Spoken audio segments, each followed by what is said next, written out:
we've not touched on in all of the time that this channel's been going on is classical music, composer music, classical music, that's what you call it, symphonies and whatnot.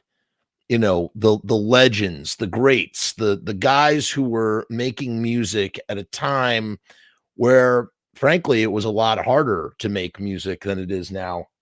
You know, with technology, with all that's available at your fingertips today, like most any other sort of endeavor that one chooses to pursue, made easier by technology. Back then, if you wanted to, if you wanted to have music, you needed people to play it. We didn't have people, there was nobody recording music. There was no way to hear musical playback of recordings. So, what does that mean? It means that if you want to hear some music, you need to hire some musicians. They got to come to your house and they got to play it for you live. And you got to have a lot of money, typically. It also meant that the vocation, singing for your supper, the idea that you could hypothetically, take your lute or your fiddle or your guitar or whatever, or even your voice, if you're a storyteller, and go around and entertain people in exchange for, a nice hot meal, a couple of shekels, maybe a straw bed, some ale at the inn, that sort of thing. In Beethoven's time, and listen, I'm not very well versed on Beethoven's time at all, but in Beethoven's time, it was like, okay, we want to have, hey, we're having a fancy dinner party or we're having a dinner party. It's like, and the other thing too is it's about entertainment. It's like, what do we do? You can't throw on a record. You're not going to throw on a CD. You're not going to throw on a tape. You're not like, how are you going to entertain your guests? Everybody wants to dance. You need music. Music was a big deal. I mean, it's always been a big deal, but I mean, back then that was like the shiz. And you have to think about this other aspect as we sort of discuss what we're about to discuss with Beethoven here. Think about this just for a moment. There's no movies, right? There's no, like, you can't like play a movie, you can't turn on the TV. Sure, you have plays, sure you have people that can like recite poetry, but there's no, like, you know what I'm saying? Like, if you want to entertain your guests, you got to do it with some music and some dancing primarily. So you got to have money, you got to have resources, you got to hire. In some cases, you might want to be, you might have a rivalry with Lord, Fuckwit down the road, and you're going to be like, hey, composer dude, I'm commissioning you to write me a piece of music that no one's ever heard before. Go out there, write me a piece of music. I want to hear it. I want to impress, the Duke of Etheridge. I want to impress the Lord of Lollylickers, I want to impress the king. I want to impress the queen. I want to impress the president. We have diplomats visiting. I want to show them our culture. There's a million and one reasons. Hey, let me hire a composer. So this is big business. I mean, these guys are like the filmmakers of their day in a way. Someone like Ludwig van or Mozart or Amadeus or any of these guys, they're kind of like, they're like the friggin' Steven Spielberg of, their time period. Like, think about that. Think about how insane that is just for a second, like, truly. And the way that you get famous is that, like, people attend, like, your reputation precedes you. Oh my God, did you hear that so and so? And listen, this is just off the top of my dome. I am sure it's even more like, if we actually did a deep dive and read about it, like what I'm encompassing, this is just sort of the introduction to what I want to talk about. I am sure that it's way more intricate and complicated, and there was way more politics surrounding it. I don't mean like politics. I just mean, how anything, social politics, whatever you want to call it. One of the greats, one of the greatest greats was Ludwig van Beethoven, right? If you've ever seen Clockwork Orange, I mean, we all know who Beethoven is from like elementary school. If you ever see Clockwork Orange and you hear Alex go on about the Ludwig van, a little bit of the ultra violence in Ludwig van, he was like, he was one of the big, they have the big four in metal, Anthrax, Megadeth, Metallica, and Slayer. He's one of the big four. He's one of the big four of classical, right? Ludwig van Beethoven, famous dude. Now, throughout all this of what I'm saying, and he lived in the 1700s into the 1800s. I believe he died in the early 1800s. Through it all, through earning a livelihood in this kind of way, the worst thing imaginable, short of of losing your life, the worst thing imaginable happens to Ludwig van Beethoven. In his mid-20s, he starts to go deaf. A composer known for his perfect sense of pitch starts to go deaf. Now, this is a fact that everybody learns in school. We all have heard this fact. We've heard this fact a million friggin' times. Oh yeah, Beethoven, he went deaf and then he composed a symphony. And it's something that, I don't know about you, but for me, it's something that I have always sort of just been like, yeah, that's something that we all know. It's something that I've taken for granted, literally taken for granted. I just go, yeah, he composed it while he's deaf. And today, I'm 38 years old, and I don't know when I first learned that fact about Beethoven or his deafness, but I guess I'm just at the exact age I needed to be at 38 years old to come across that fact as I was listening to something and hearing somebody start to, elaborate a little bit on Beethoven being deaf. And I thought for a second, and I really like, it's just something that I have not examined or analyzed, not only as an adult, but as someone who is creative, as someone who has had, great setbacks in trying to be creative and make art. The idea of losing the primary sense that you need to create the thing that you love. And, the thing about creators and artists and whatnot, and I feel like I could speak about this in a generalized way. I really feel like I understand this. To create is to live. To create it's ingrained in every fiber of a artist's being, whether it's writing or composing or painting or whatever the freak it is, or making movies. It is to live is to create, and to create is to live.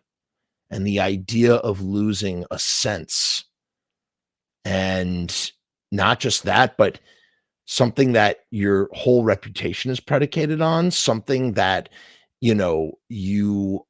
that your legacy is built on, something that you use in order to accrue wealth and live and have a career, and what all the things that go into that.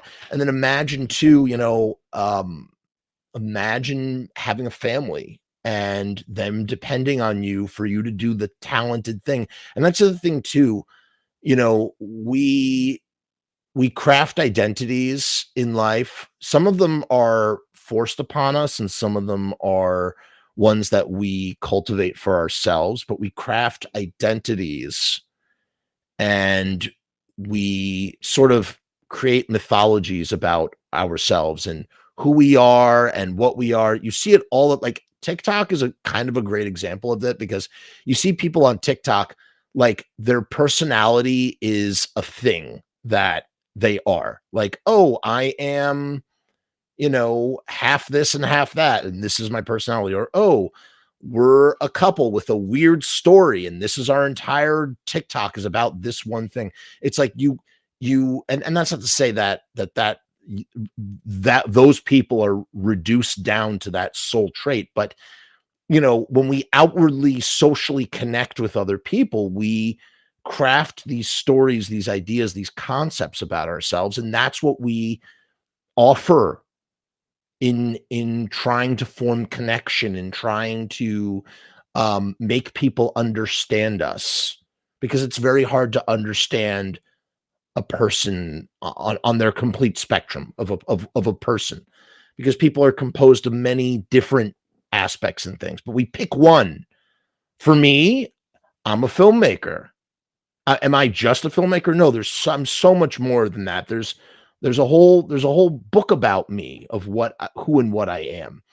But I'm a filmmaker and I'm a podcaster and I'm a YouTuber, and that's like the thing. And like, I have a whole fucking thing about it. Like that's, you know what I mean? Like that's the identity that I've chosen and cultivated, and that's the journey that I've been on. And it's not as complicated. Some people don't have that thing. Some people aren't creative. Some people are just, some people are just like, hey, I fucking go to my job and I got a family and I do my thing and that's fucking me. And that's me and blah, blah, blah. And they don't have that. But in the case of someone like Ludwig van Beethoven, being a composer, being someone who's known, world famous for this thing, and probably, I would imagine, has rivals, other composers being rivals, and competition, and the idea of doing incredible things, and then having your ability to do those incredible things taken away from you, and how it might hurt your ego. So much goes into it. All of this to say that this fact that we all learn as children, Beethoven went deaf and then continued to compose, hit me so deeply today. I was so deeply moved. I sat and I thought about that fact, and then I went and I listened to the music that Beethoven composed after he went deaf, and I started to like almost weep. Like my eyes like just watered up with such emotion. I was so overcome with in awe of the tenacity and the um just transcendence that must have taken for a guy like that. The pressure, the just everything, the doubt, and pushing through all of that to do the impossible. How could anybody compose a symphony when they're deaf? How could anybody do that? The imagination, the creativity that it would take. I'm just was in such awe as I sat and I listened to this guy who was like, had this, the thing that gave him meaning in life was taken from him. It was taken from him. Like, you have to imagine that he must have sat at night, and it didn't just happen overnight. It was a long, gradual process of diminishing returns, right? Like, he didn't just go deaf, his range of frequencies gradually declined. And we're going to look at it right now. There's a lot of sort of argument as to whether he was entirely deaf, or even, that maybe he heard a few tones. It doesn't matter.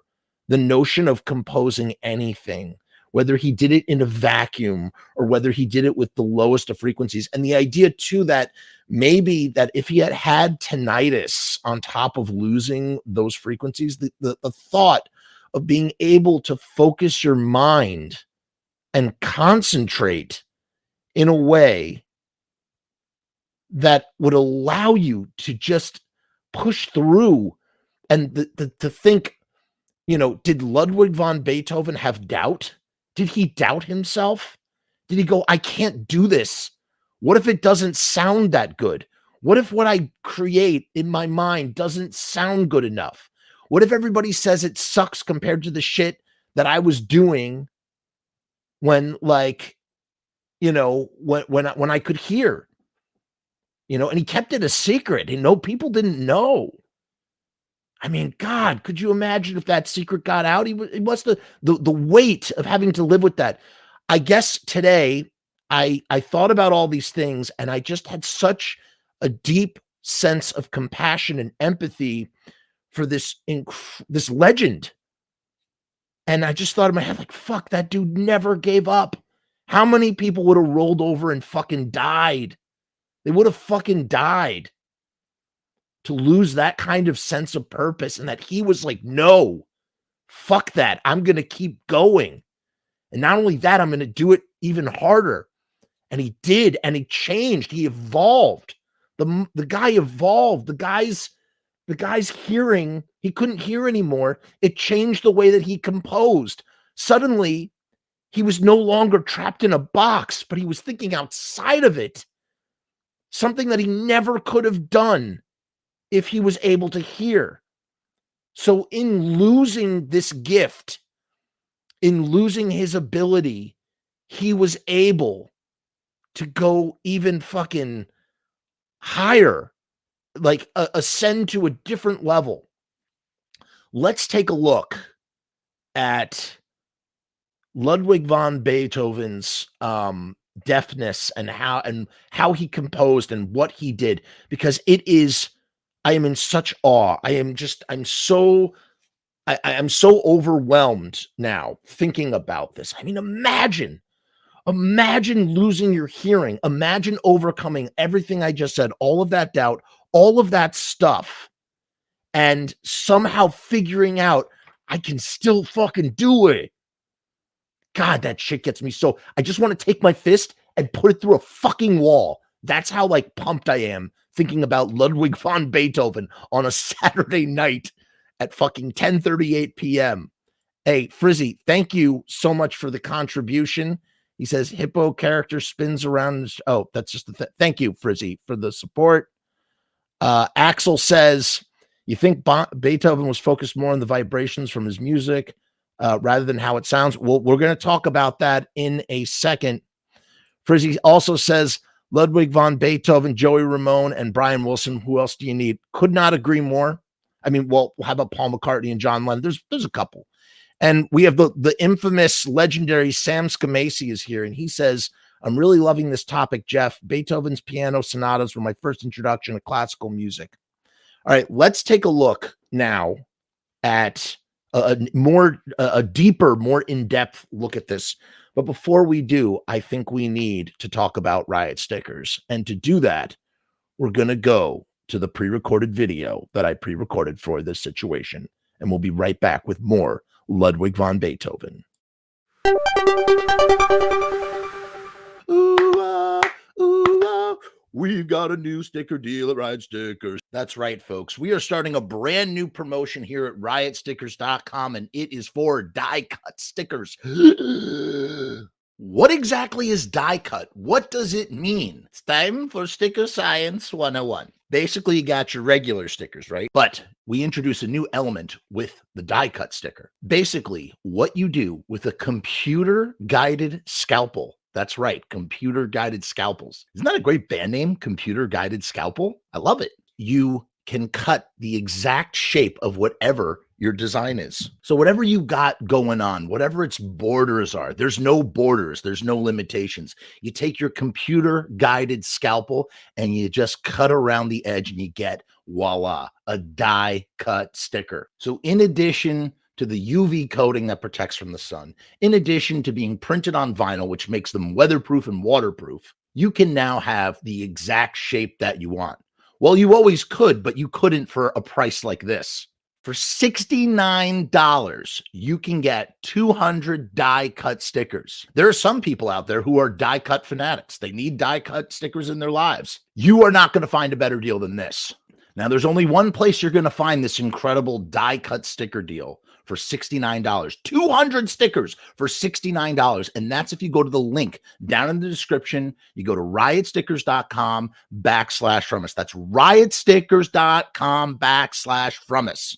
What? Sharpie Riot, have you lost your mind? Have you lost your mind? These prices are insane. These prices are Crazy Eddie level prices. If you know Crazy Eddie, then you might be old. You might be older than me. You're probably way older than me. You click on the link, you do the thing, and you get your die cut stickers. Do not hesitate to get this deal, okay? And without further ado, Future Deaf, roll the 60-second Riot sticker commercial. Go, do it.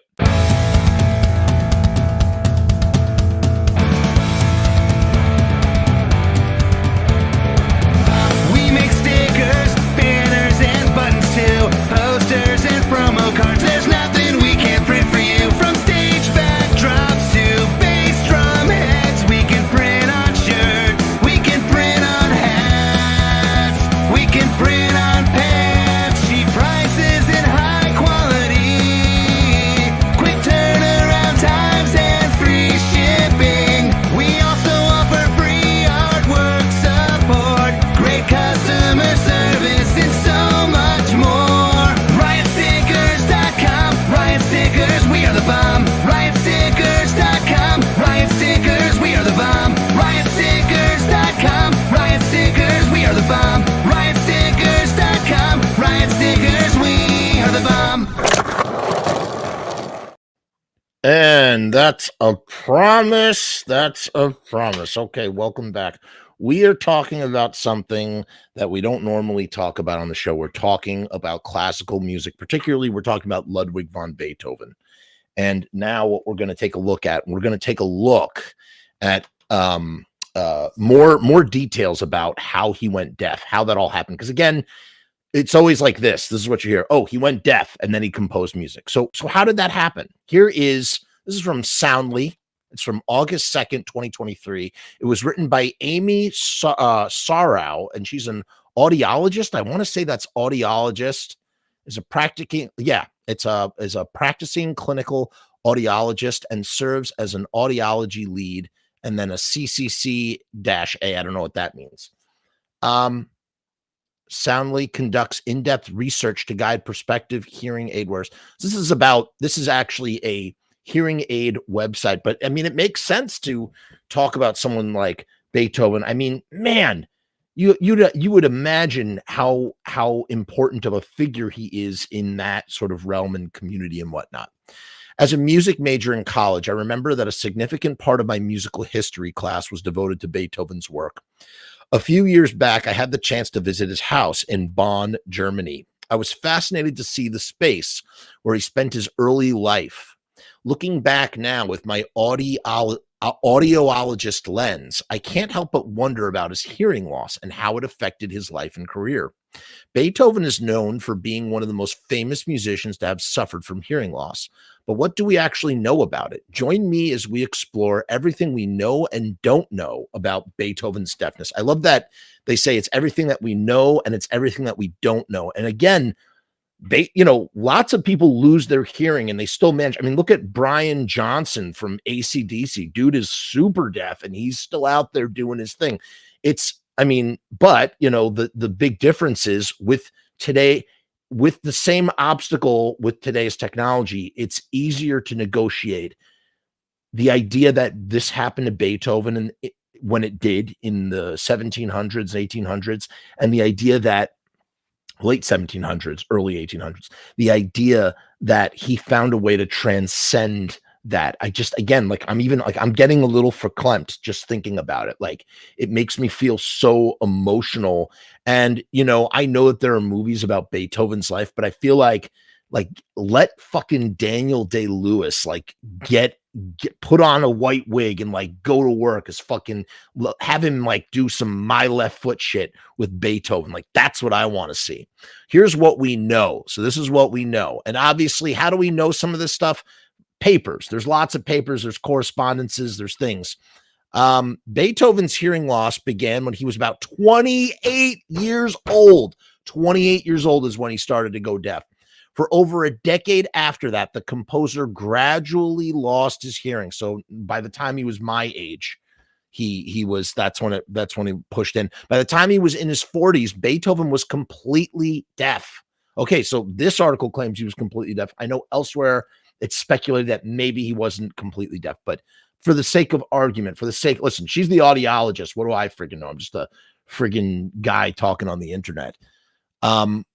Motherfuck, he was completely deaf by the 40s. Historically, we know this because he wrote a letter in 1801 called the Heiligenstadt Testament. In this letter, Beethoven wrote about his despair over his hearing loss and how it affected his life. Oh my God, I'm like getting really emotional just like looking at this right now.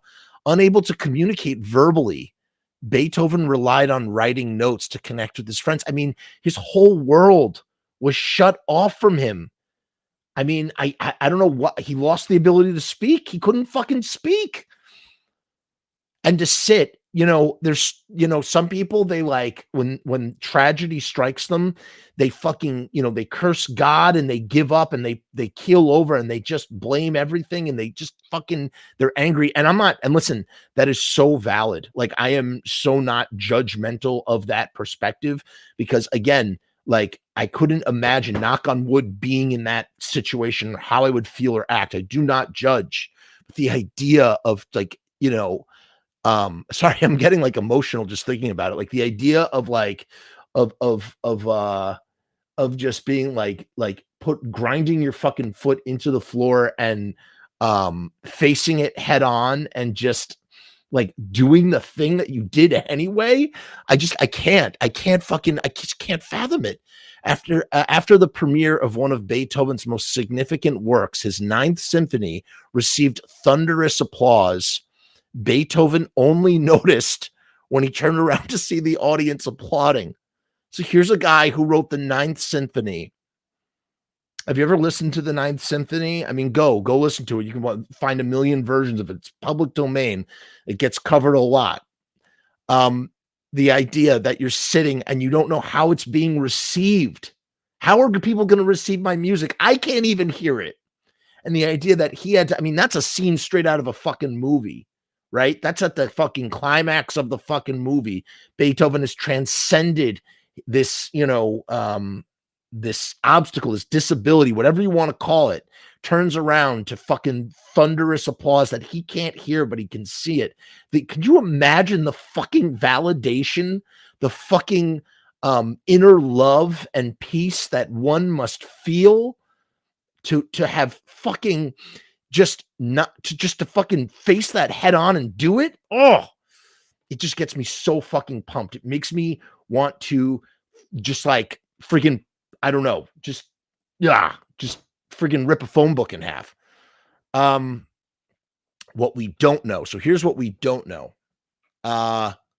There was and still is a lot of speculation about what caused Beethoven's hearing loss. I mean, that makes sense.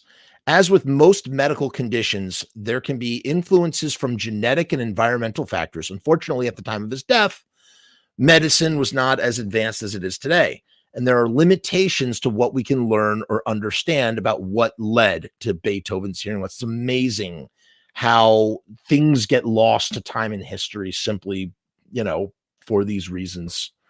There is a trail of breadcrumbs, though. So, fellow sleuths, it's time for us to don our detective hats and investigate. Frizzy says, I played the ninth. The choir is overwhelming. I can't listen to it. It rips my heart out. And to think that he was thinking of that, like, here's the thing. He had to imagine that in his head.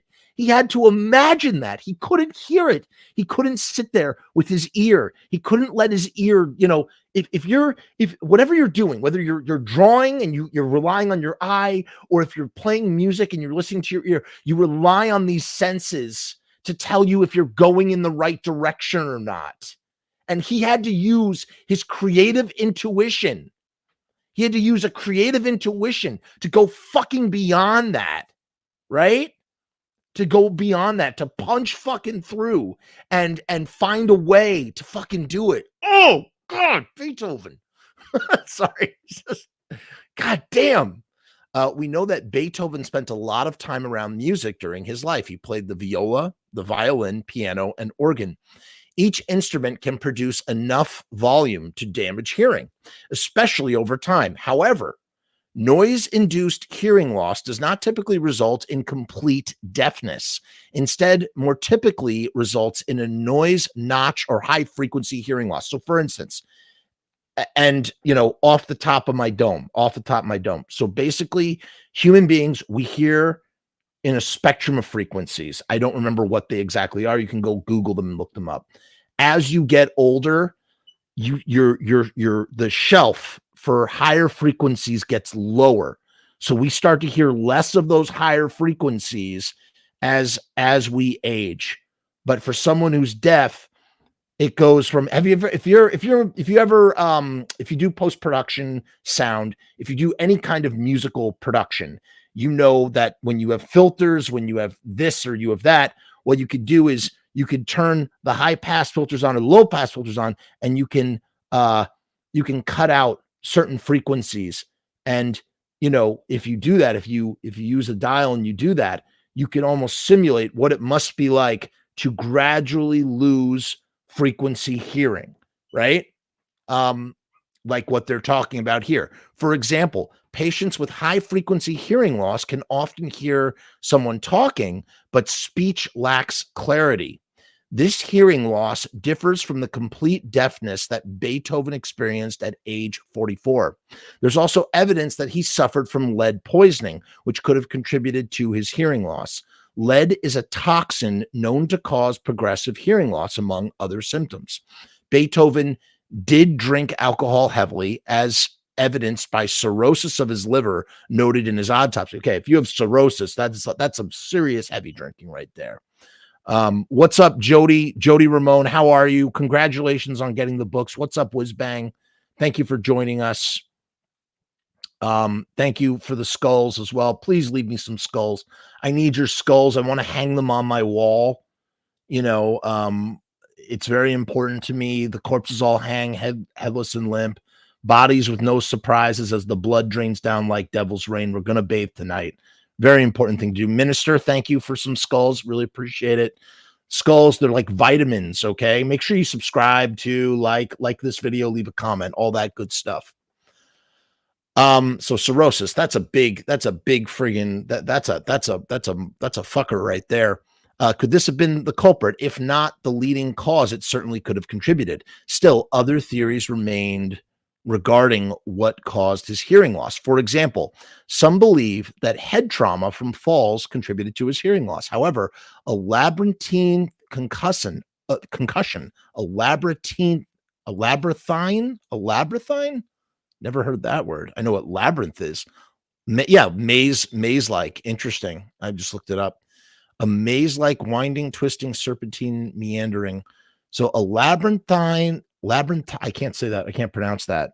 Concussion due to head trauma or skull fracture rarely becomes a progressive hearing loss. Interesting.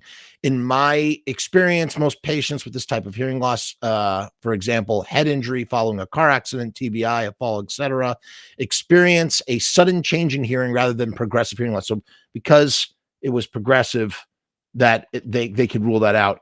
Frizzy, you just use your emojis and you just leave a skull in the chat or in the comments. Was it his genes? The next area to examine are any genetic contributions to Beethoven's deafness. Our scientific advances today have identified over 130 genes associated with hereditary hearing loss. Other syndromes or genetic conditions may also lead to hearing loss, such as Paget's disease, but certain conditions such as autosclerosis run in families, yet we do not have identifiable genetic markers for this condition. So could any of this apply to Beethoven? Let's examine the evidence. One study examined locks of Beethoven's hair kept by relatives, a common practice at the time. Wow, so we could clone ourselves some Beethovens if we really wanted to. Unfortunately, historical hair samples have limitations for testing and do not lend themselves well to testing for genetic hearing loss. This guy named Carl performed an autopsy on Beethoven after his death, which revealed atrophy on his auditory nerves, and his skull thickness was noted as dense, double the thickness of a normal skull. These findings fit with the theory that Beethoven had Paget's disease of the bone, which contributed to his hearing loss, as noted by the shriveled auditory nerves. I mean, that sounds kind of like an Occam's razor to me right there. Paget's disease interferes with the body's natural recycling process. To note, the average recycling process in the body causes old cells to be replaced with new cells over time. That takes about 7 years, I believe, right? Something like that. Not every cell gets replaced, though. And in fact, it's your ocular lenses are the only things that are with you from birth to death, as far as I know. This would explain why Beethoven had greater than average skull thickness, and that this added bone tissue contributed to the atrophy observed in his auditory nerves. How did Beethoven have a musical career after hearing loss? This is a big one, right? When you consider the fact that musical geniuses such as Beethoven are a rarity themselves, it is all the more remarkable to think that he still composed masterful works without the ability to hear the music for himself. Despite hearing loss, Beethoven continued to create some of his most famous works, including the Ninth Symphony, which he composed while almost entirely deaf. So stop this recording and stop watching the stream and go and listen to the Ninth Symphony, or put it on while this is playing, and just imagine that a deaf person did that. A person could not hear what they were doing, and fucking imagine. You have to, do you understand? You have to imagine that in your head and then somehow find a way to express it without the things that you need to do so. My fucking God, man. My God. It's insane. It's insane. How could he do this? Most of us can imagine a song melody that we know. In Beethoven's mind, it is feasible that he could hear melodies in his head and therefore imagine what they sound like. But not only that, to sequence it, he'd have to sequence it. He'd have to play it back over and over again. It's not a fucking computer, man. Could you imagine the discipline, the concentration? I mean, sure, it helped if you're deaf that you have less distraction from, hearing and whatnot. You could lock yourself in a room but then he just sat with him. He sat to go inward, to travel inward like that, inside of your own creativity. They talk about, I'm reading a lot about meditation right now, like David Lynch and transcendental meditation and whatnot. I've started doing a little bit of that stuff myself. And the idea is that there's something called the unified field. And deep inside all of us is a pool of consciousness. And within this consciousness lies creativity. And I want to imagine that Beethoven was able, once he was cut off from the outside world, that through some form of concentration that maybe doubled his meditation, that he was able to tap into that source, which allowed him to do things beyond human comprehension. In other theories, he used bone conduction to hear the vibrations from instruments. I mean, that makes sense. I mean, still, the idea that even if he did figure out how to do that, that he could do that. However, Beethoven most likely had sensorineural hearing loss, and thus bone conduction would not have helped him to hear the music better. So there's certain types of hearing loss where bone conduction wouldn't have worked either. What is bone conduction? It's where vibration travels from, instruments or whatever, and goes directly into your bone. It's how those headphones work, right? The bone conducting headphones that they have now. Like, you hear it. It's like, remember the toothbrush that, like, if you brush your teeth, you could hear the song playing in your head? That's all bone conduction, man. How would we treat Beethoven today? If Beethoven were alive today, there are several ways modern technology could have helped. And then there's a video, and I'm not going to sit here and watch the video. But we could have also treated his hearing loss with hearing aids or cochlear implants. Hearing aids would have helped Beethoven at the onset of his progressive hearing loss. Cochlear implants would have been the best option for him later in life after he became completely deaf. Implant users have different experiences with music perception, with some patients reporting enjoying music. He undoubtedly would have appreciated Bluetooth music streaming we have today. But what would he have thought of our modern music? I think he would have liked it. I think it would have inspired him further. Conclusion: with or without hearing loss, Beethoven's accomplishments as an artist and musician show grit, perseverance, and dedication to his craft. I mean, I think those words do not do justice, true justice, for what for the tenacity and the strength and the resolve that was inside of Beethoven to do what he did. Despite his challenges, he continued to create beautiful music that has stood the test of time. And that, I mean, the fact that music, the idea that he wrote that music was not recorded when he wrote it, that it survived on paper and was passed down and has existed for hundreds of years now. That's crazy. That to me is so crazy. We do know that it did not stop him from creating some of those beautiful music in history. Today, individuals with hearing loss have many options for treatment, and we can only imagine what Beethoven might have accomplished with the help of modern technology. Now, there's one more piece I want to take a look at. This is interesting to me. This is an essay from ASU Media Enterprise called, I can't pronounce that actually, something Public Square. It's an essay, Why Beethoven's Loss of Hearing Added New Dimensions to His Music. Okay? As he went deaf, the composer's disability inspired a novel sonic universe. By Robin Wallace from July 28th, 2019. Ludwig van Beethoven occupies a larger-than-life place in our imaginations, all the more so because late in his life he accomplished the seemingly impossible. He continued to compose beautiful and enduring music even as he went deaf. This achievement is often seen as an example of superheroic determination, a triumph of the human spirit that tests the boundaries of our species' ingenuity. I mean, beyond. Fucking beyond, dude. Fuck. But Beethoven, the man, was not the Beethoven of our imaginations. His story, for all its wonder, is no myth. It offers unfussy but lasting lessons about music, hearing, and disability. To begin with, accounts of Beethoven's triumph are often overdone. He did not completely lose his hearing until his last decade of his life, even then. For most of his adult life, he experienced progressive hearing loss, as many of us do as we age. But let's hold on a second. Hold on. Let's pause for 1 second, though. Even if it was progressive hearing loss, the idea that think about what that would still do to the mind, to the ego, to the creative spirit inside. The fear, the overwhelming fear. How could anybody create under such circumstances? Or perhaps it's the opposite, the idea that transcending all of the things that I just said with the urgency of knowing that I'm going to go deaf, and if I don't fucking get this out now, that I may never be able to. And obviously he proved that wrong too.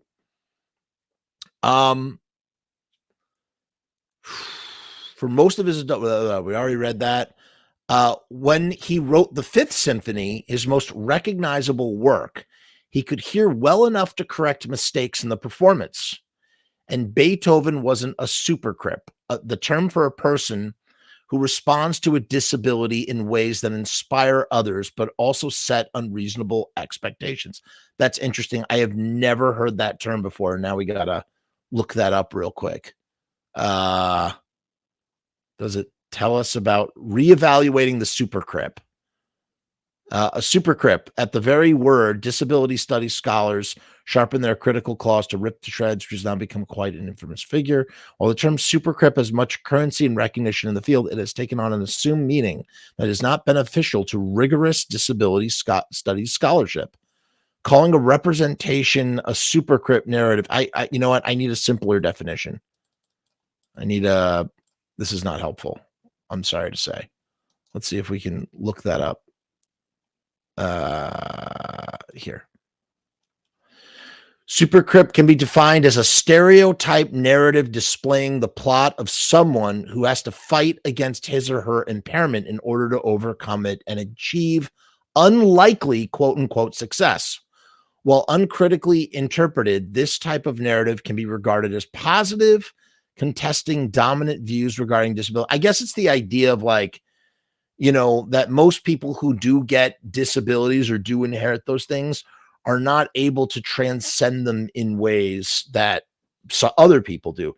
Like, for instance, you see often, not often, but you see from time to time people who lose the loss of their legs, or lose, their, I don't know. Yeah. Legs. Let's use legs and feet as an example. And they go on to, they're in the wheelchair and they're doing murder ball or whatever it's called, like they do different athletic sort of racing in wheelchairs. That's a thing, like the idea of or runners, the racing with on the springs, the metal spring feet.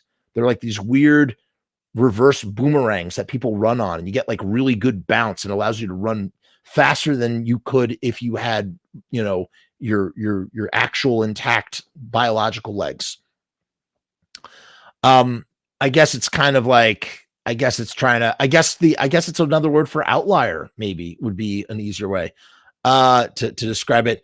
So, and they're saying that Beethoven wasn't a supercrit who could set unreasonable expectations. He never claimed to be overcoming his hearing loss.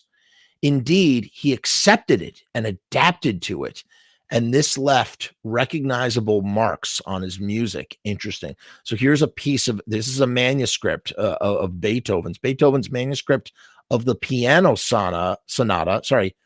Beethoven's manuscript of the piano sonata in E major op 109 shows him creating music on paper, getting carried away with rhythmic, repetitive writing patterns that mirror the emphatic rhythms of much of his music. Wow. Where can those marks be found? The most obvious answer to the questions are probably wrong, or at least misleading.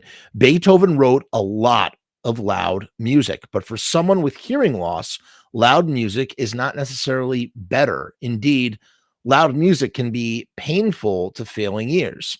Listening to a quiet piano sonata in an environment without distractions would likely be more pleasant than hearing a dramatic symphony.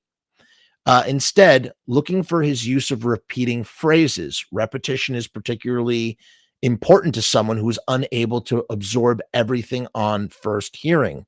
Beethoven's music abounds in repetition, especially repetition of short, highly recognizable units. Musicians call them motives. Beethoven established motives as the building blocks of his longer pieces, a process imitated by many later composers. This is why the 4-note motive at the beginning of the Fifth Symphony is repeated throughout the work. I mean, I wonder too, does that have anything to do? What about like motifs, right? Like motifs are repetitive. Those are, where does theme come in? The idea of like weaving a theme into a piece of music. We see it all the time. Look at rock operas like Tommy, Pete Townsend. And I know obviously that's a lot different from classical music, but the idea of taking a motif, a theme, and sort of repetitively, bringing it back. In a way, it's kind of the most universal version of callback, something that you see in stand-up comedy, right? Like the idea of a joke. You establish the joke at the beginning of a comedy set, and then you return to that joke. You reference that joke later on, and it intensifies the meaning of the writing, the intensity of the laughter. The joke continues to be funny because you're referencing something that came once before. And in musical terms, music, that's like the simplest version of that. So yeah, I don't know how that relates to what I just read, but I feel like it does.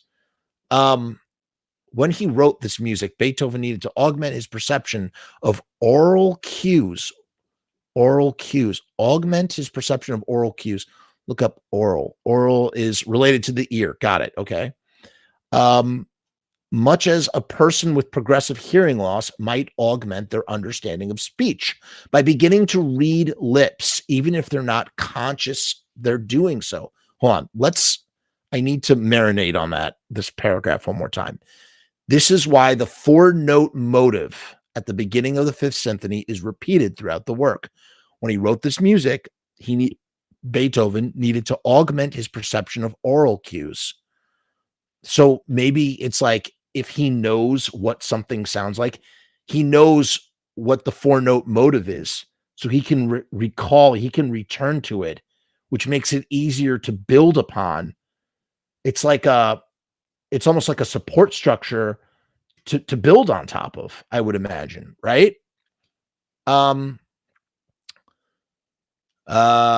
needed to augment his perception as much as a person with progressive hearing loss might augment their understanding of speech. So if you can still hear somebody speak, you know what, the same thing of when you're watching Netflix with subtitles. Yes, I can hear what is being said, but when I'm reading while hearing, it confirms everything. It reinforces the information that I'm receiving.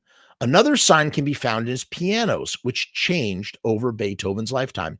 The early Viennese pianos he played as a young man had a clear bell-like sound that was evidently easy for him to hear, even as his hearing faded. As he grew older, he became more, not less, attracted to his pianos, but what he needed from them was different.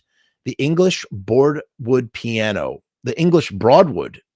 he owned during the last decade of his life was both louder and muddier sounding than the ones with which he grew up. Again, the exact opposite of what someone with hearing loss would seem to require. Interesting. But Beethoven fell in love with the Broadwood for another reason entirely. It was vibrationally alive.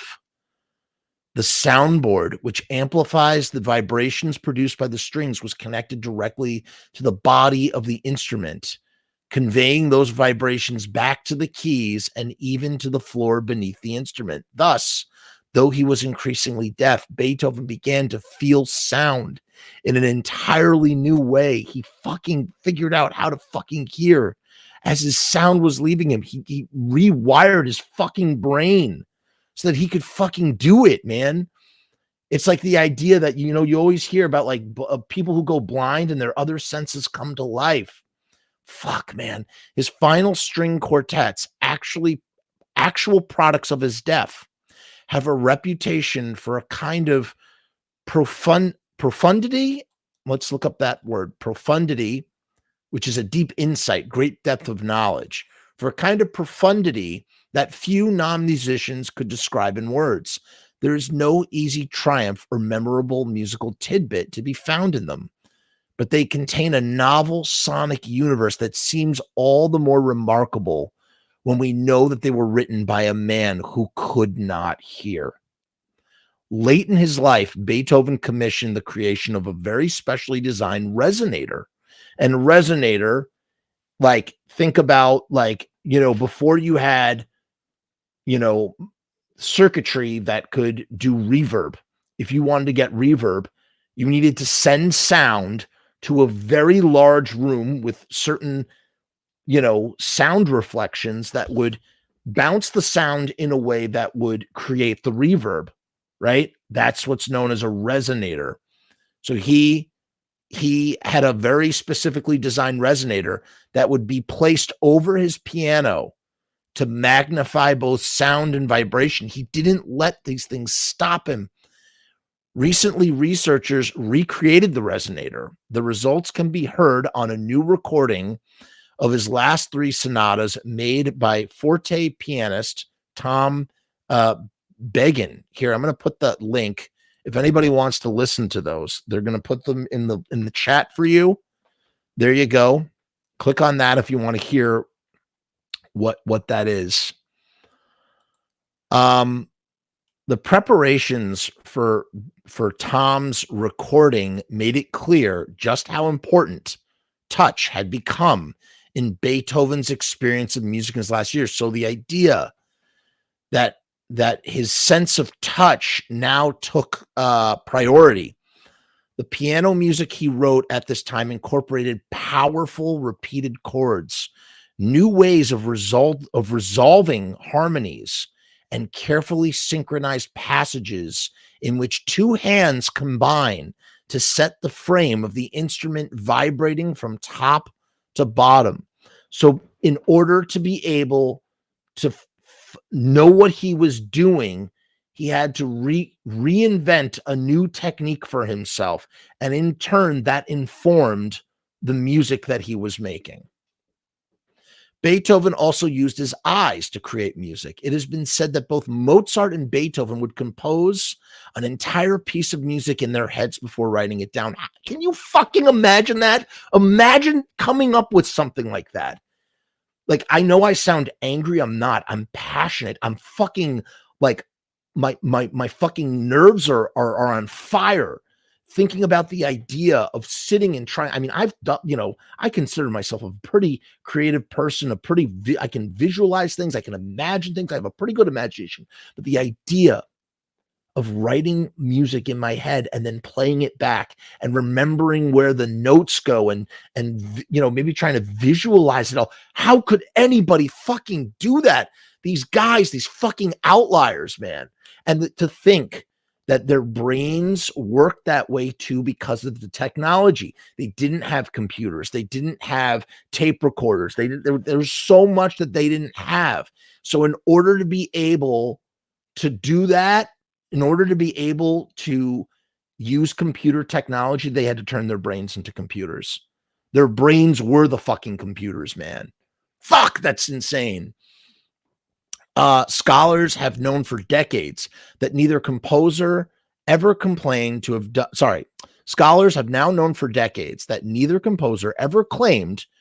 done anything of the sort, but the story persists. Perhaps because it provides an idea that is easy to grasp. If this story were true, it would demystify how Beethoven composed in his late years after his ears had failed him. But Beethoven's creative process was actually less daunting than the myth would have us believe. When you look at virtually any Beethoven manuscript or sketch, you can see that he was creating music on paper, frequently crossing out and replacing things that didn't look right, or got carried away with rhythmic, repetitive writing patterns that mirror the emphatic rhythms of much of his music. He heard what he saw and felt as his pen crossed the paper again and again in the arcs and arabesque. Wow, the writing is great, but really arabesque. Let's look that up. This means a posture in which the body is supported on one leg with the other leg extended horizontally, or an ornamental design consists of. Okay, so so it's referring to the designs that his music made when he was writing it down on paper.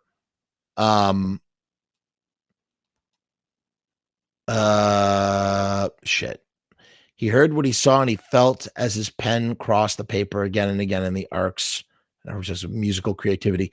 His final string quartets, actual products of his deafness. Okay, so these are things that were created entirely in the vacuum of deafness, have a reputation for a kind of profundity that few non-musicians could describe in words. There's no easy triumph or memorable musical tidbit to be found in them, but they contained a novel sonic universe that seems all the more remarkable when we know that they were written by a man who could not hear. We read that quote above. Beethoven created these new textures and sonorities because he was being led by his eyes as much by his memories of sound. So he's not writing with his ears anymore. He's writing with the memories in his head. He's using the memory of what things sounded like in order to fucking write new shit. That is so fucking badass. That is the most badass thing I've ever heard in my life. Rather than detracting from his creative process, his deafness added dimensions to these late works that would not have been there otherwise. Today, Beethoven says less to us about genius and more about how to come to terms with a disability. His experience resonates in an era when forms of human difference have been given unprecedented respect, and words like neurodiversity have entered our vocabulary. Neurodiversity, the idea that all humans occupy a spectrum that includes conditions once considered to be tragic illnesses, has helped bring autism, bipolarity, and depression out of the shadows. In this context, it is easier to understand Beethoven's hearing problems as normal part of the human experience. So I guess and the point of saying that he's not one of those super crips, it's the idea that losing your hearing is a part of the human experience, and what he did was, was cope with it as life on life's terms had handed him. Music is a multifaceted medium that inspires people to move, to feel, to watch, to think, and to share experiences with others. If composition were a magical superpower, the music of great composers would not speak to the rest of us. The story Beethoven tells us is not one of triumph over adversity, but of one of acceptance. Oh, God, that is so fucking that is so crazy. The story of Beethoven tells us that the story that Beethoven tells us is not one of triumphing over adversity, but one of acceptance of what cannot be changed and of creative adaptation employing the tools at hand. It's time we welcome Beethoven on his own terms. So they're like, do not fucking venerate him for triumphing over adversity. Venerate him for accepting his lot in life and simply figuring out how to adapt. I don't know. Maybe that's a more humbler way to look at it. I don't fucking know. In any case, this really hit me to the fucking core. If you couldn't tell by the way I was passionately speaking about it.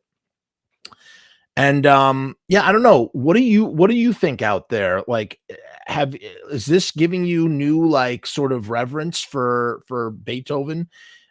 Today, I was just beside myself in silent awe as I thought about a guy like Beethoven doing what he did.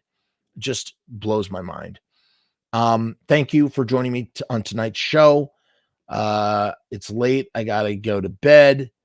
I'll see you at the next one. Okay. Peace, hair grease,